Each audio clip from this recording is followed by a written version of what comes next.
I'd like to take you to another world. And I'd like to share a 45-year-old love story with the poor living on less than $1 a day. I went to a very elitist, snobbish, expensive education in India, and that almost destroyed me. I was all set to be a diplomat, teacher, doctor, all laid out. I don't look it, but I was the Indian national squash champion for 3 years. The whole world was laid out for me. Everything was on my feet. Could do nothing wrong. And then I thought, out of curiosity, I'd like to go and live and work, and just see what a village is like. So in 1965, I went to what is called the worst Bihar famine in India, and I saw starvation, death, people dying of hunger for the first time. Changed my life. Came back home, told my mother, I'd like to live and work in a village. Mother went into a coma. What is this? The whole world is laid out for you, the best jobs are laying out for you, and you want to go and work in a village? I mean, is there something wrong with you?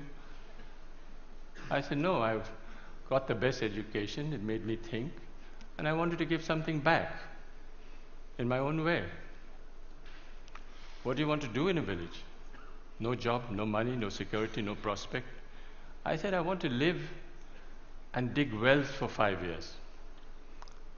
Dig wells for 5 years? You went to the most expensive school and college in India and you want to dig wells for 5 years? She didn't speak to me for a very long time because she thought I'd let my family down. But then I was exposed to the most extraordinary knowledge and skills that very poor people have, which is never brought into mainstream, which is never identified, respected, applied on a large scale. And I thought I'd start a Barefoot College, college only for the poor. What the poor thought was important would be reflected in the college. Went to this village for the first time. Elders came to me and said, are you running from the police? I said, no. You failed in your exam? I said, no. You didn't get a government job? I said, no. What are you doing here? Why are you here? The educational system in India makes you look at Paris and Delhi and Zurich. What are you doing in this village? Is there something wrong with you you're not telling us? I said, no. I want to actually start a college only for the poor. What the poor thought was important would be reflected in the college. So then they gave me some very sound and profound advice. They said, please, don't bring anyone with a degree and qualification into your college. So it's the only college in India where if you should have a PhD or a master's, you're disqualified to come. You have to be a cop-out or a washout or a dropout to come to our college. You have to work with your hands. You have to have a dignity of labor. You have to show that you have a skill that you can offer to the community and provide a service to the community. So we started the Barefoot College and we redefined professionalism. Who is a professional? A professional is someone who has a combination of competence, confidence and belief. A water diviner is a professional. A traditional midwife is a professional. A traditional bone setter is a professional. These are professionals all over the world. You'll find them in any inaccessible village around the world. And we thought that these people should come into mainstream and show that the knowledge and skills that they have is universal. It needs to be used, it needs to be applied, it needs to be shown to the world outside that these knowledge and skills are relevant even today. So the college works following the lifestyle and work style of Mahatma Gandhi. You eat on the floor, you sleep on the floor, you work on the floor. There are no contracts, no written contracts. You can stay with me for 20 years, go tomorrow. And no one can get more than $100 a month. You come for the money, you don't come to Barefoot College. You come for the work and the challenge, you come to the Barefoot College. That is where we want you to try crazy ideas. Whatever idea you have, come and try. Doesn't matter if you fail. Battered, bruised, you start again. It's the only college where the teacher is the learner and the learner is the teacher. And it's the only college we don't give a certificate. You are certified by the community you serve. You don't need a paper to hang on the wall to show that you are an engineer. So when they said that, they said, well, show us what is possible. What are you doing? This is all mumbo jumbo if you can't show it on the ground. So we built the first Barefoot College in 1986. It was built by 12 barefoot architects who can't read and write. Built on $1.50 a square foot. 150 people lived there, worked there. They got the Aga Khan Award for Architecture in 2002. But then they suspected, they thought there was an architect behind it. I said, yes, they made the blueprints, but the barefoot architects actually constructed the college. We are the only ones who actually returned the award for $50,000 because they didn't believe us and we thought that they were actually casting aspersions on the barefoot architects of Thilonia. I asked a forester, high-powered, paper-qualified expert. I said, what can you build in this place? He had one look at the soil and said, forget it, no way, nothing can work. No water, rocky soil. I was in a bit of a spot, and I said, okay, I'll go to the old man in the village and say, what should I grow in this pot? He looked quietly at me and said, you build this, you put this, and it'll work. This is what it looks like today. Went to the roof, and all the women said, clear out. The men should clear out because we don't want to share this technology with the men. This is waterproofing the roof. It is a bit of jaggery, bit of urine, and a bit of other things I don't know, but it actually doesn't leak. Since 1986, it hasn't leaked. This technology, the women will not share with the men. It's the only college which is fully solar electrified. All the power comes from the sun. 45 kilowatts of panels on the roof and everything works out the sun for the next 25 years. So long as the sun shines, I have no problem with power. But the beauty is that it was installed by a priest, a Hindu priest who's only done 8 years of primary schooling. Never been to school, never been to college. He knows more about solar than anyone I know anywhere in the world. Guaranteed. Food, if you come to the Barefoot College, is solar cooked. But the people who fabricated that solar cooker are women. Illiterate women who actually fabricate the most sophisticated solar cooker. It's a parabolic Scheffler solar cooker. Unfortunately, they're almost half German. They're so precise. You'll never find Indian women so precise. Absolutely to the last inch, they can make that cooker. And we have 60 meals twice a day of solar cooking. We have a dentist. She's a grandmother, illiterate, who's a dentist. She actually looks after the teeth of 7,000 children. Barefoot technology. This was 1986, no engineer, no architect thought of it, but we are collecting rainwater from the roofs. Very little water is wasted. All the roofs are connected underground to a 400,000 liter tank, and no water is wasted.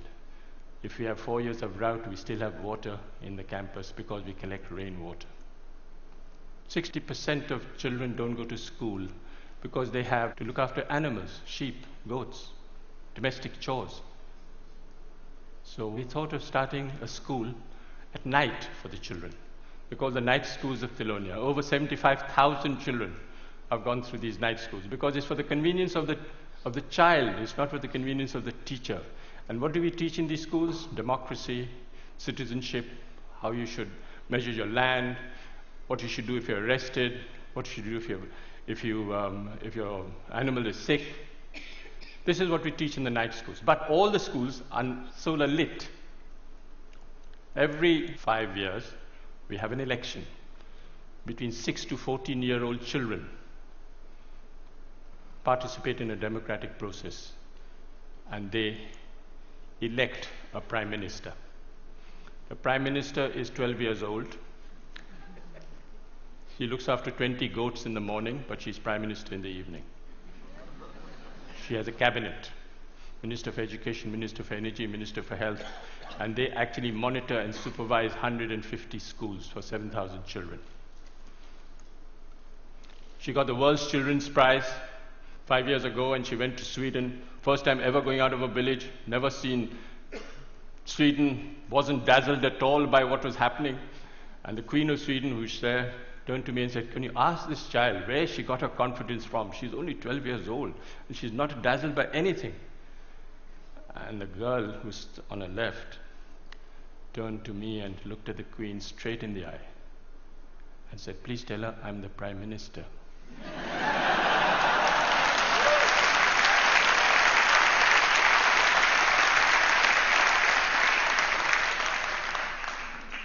Where the percentage of illiteracy is very high, we use puppetry. Puppet is the way we communicate.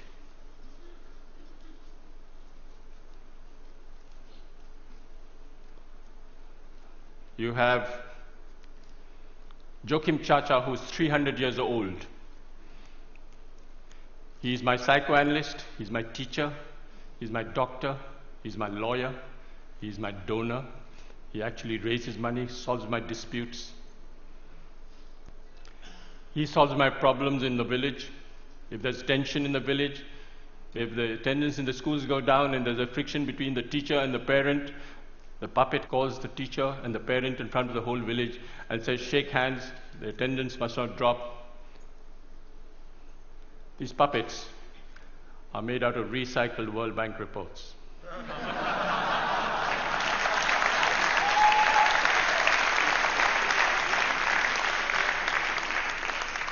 So this decentralized, demystified approach of solar electrifying villages, we've covered all over India, from Ladakh up to Bhutan. All solar electrified villages by people who have been trained. When we went to Ladakh and we asked this woman, at minus 40 you have to come out of the roof because there's no place, it's all snowed up on both sides. And we asked this woman, what was the benefit you had from solar electricity? And she thought for a minute and said, "It's the first time I can see my husband's face in winter." Went to Afghanistan. One lesson we learned in India was men are untrainable. Men are restless, men are ambitious, men are compulsively mobile, and they all want a certificate. All across the globe, you'll have this tendency of men wanting a certificate. Why? Because they want to leave the village and go to a city looking for a job. So we came up with a great solution: train grandmothers. What's the best way of communicating in the world today? Television? No. Telegraph? No. Telephone? No. Tell a woman.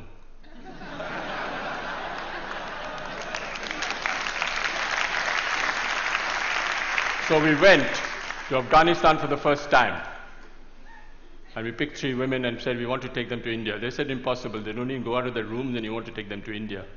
I said, I'll make a concession. I'll take the husbands along as well. So I took the husbands along. Of course, the women were much more intelligent than the men. In 6 months, how do we train these women? Sign language. You don't use the written word. You don't use the spoken word. You use sign language. And in 6 months, they can become solar engineers. They go back and solar electrify their own village. This woman went back and solar electrified the first village, set up a workshop. The first village ever to be solar electrified in Afghanistan were by the 3 women. This woman is an extraordinary grandmother, 55 years old, and she solar electrified 200 houses for me in Afghanistan, and they haven't collapsed. She actually went and spoke to an engineering department in Afghanistan and told the head of a department the difference between AC and DC. Didn't know. Those 3 women have trained 27 more women and solar electrified 100 villages in Afghanistan. We went to Africa and we did the same thing. All these women sitting in one table from 8, 9 countries, all chatting to each other, not understanding a word because they're all speaking the different language. But their body language is great. They're speaking to each other and actually becoming solar engineers. I went to Sierra Leone, and there was this minister driving down at the dead of night, comes across this village, comes back, goes into the village, says, what's the story? They said, these 2 grandmothers. Grandmothers? Minister couldn't believe what was happening. Where did they go? Went to India and back. Went straight to the president. He said, do you know there's a solar electrified village in Sierra Leone? He said, no. Half the cabinet went to see the grandmothers the next day. What's the story? So he summoned me and said, can you train me 150 grandmothers? I said, I can't, Mr. President, but they will. The grandmothers will. So he built me the first barefoot training center in Sierra Leone, and 150 grandmothers are being trained in Sierra Leone. Gambia. I went to select the grandmother in Gambia. Went to this village, I knew which woman I would like to take. The community got together and said, I'll take these 2 women. I said, no, I want to take this woman. They said, why? She doesn't know the language, you don't know her. I said, no, I like the body language, I like the way she speaks. Difficult husband, not possible. Call the husband. Husband came. Swaggering, politician, mobile in his hand, not possible. Why not? The woman, look how beautiful she is. I said, yeah, she's very beautiful. What happens if she runs off with an Indian man? That was the biggest fear. I said, she'll be happy, she'll ring up in a mobile. She went like a grandmother and came back like a tiger. She walked out of the plane and spoke to the whole press as if she was a veteran. She handled the national press and she was a star. And when I went back 6 months later, I said, where's your husband? Oh, somewhere, doesn't matter. Doesn't matter. Doesn't matter. Success story.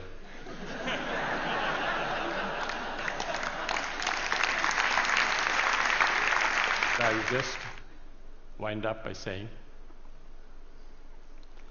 that I think you don't have to look for solutions outside. Look for solutions within and listen to people. They have the solutions in front of you. They're all over the world. Don't even worry. Don't listen to the World Bank. Listen to the people on the ground. They have all the solutions in the world. I'll end with a quotation by Mahatma Gandhi. First they ignore you, then they laugh at you, then they fight you, and then you win. Thank you.